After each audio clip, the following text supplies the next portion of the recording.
So when we think about evidence, we think about student outcomes.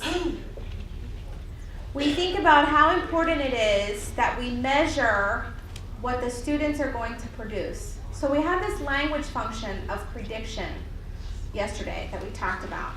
And we had to really explain to ourselves and to the students, well, what's the language around predicting something? And how am I going to measure this prediction? How am I going to measure this particular language function?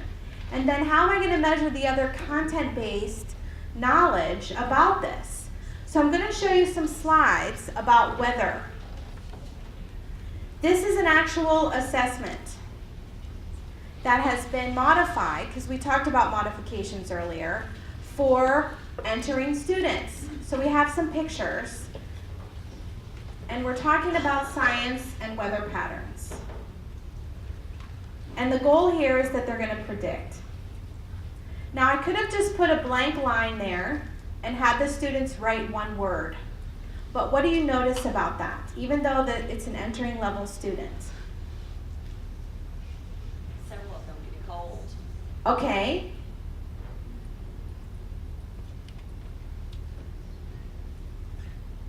What else do you notice?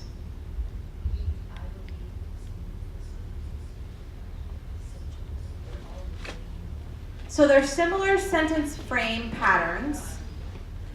When the students are only filling in one word, they are yet, in fact, forming a complete sentence. So they get to see what that looks like, rather than just writing cold, windy, sunny, snowy, rainy, or hot. Now, two of those pictures have the sun in them, and one of them is sunny and the other is hot, and we're hoping that the thermometer is their context clue to pick out the hot, things like that.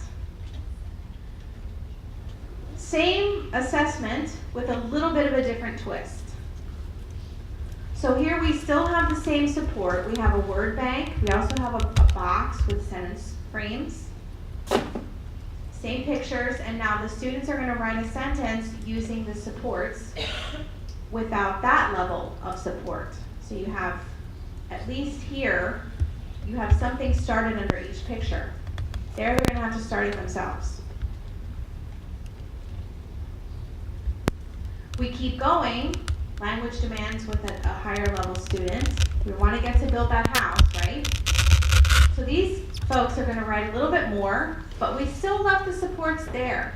Because what if I know how to write everything, but I still can't remember when I write the word rainy, is it R-A-I-N-E-Y or Y? And they can tell right there by having a word bank, which you may think a bridging student doesn't need a word bank anymore, so why put it? The point is as well that there's one language objective that applies to all three of those. Just one. You don't have to have a whole different series of language objectives for multi-level kids. So this lesson at the beginning, we can say and write words. The words are cold, rainy, sunny, hot, windy, and snowy in sentences to predict weather conditions. We can use pictures, we can use sentence frames, we can use a word bank, and we can work with our table friends. And that single objective applies to all three of these.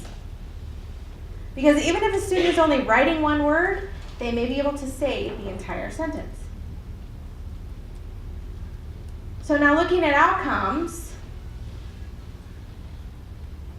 what are you going to look for in their sentences?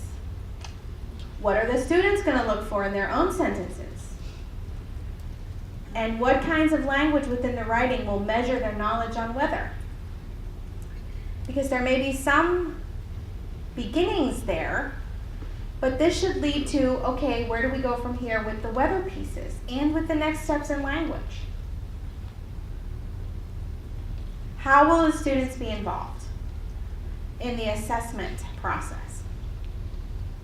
Things to think about. So you have this in your PowerPoint, and I gave you these 3 slides specifically because as you move forward from today, this is the kind of stuff I want you to really think deeply about with student outcomes and how you're going to involve the students in self-measurement with their own work.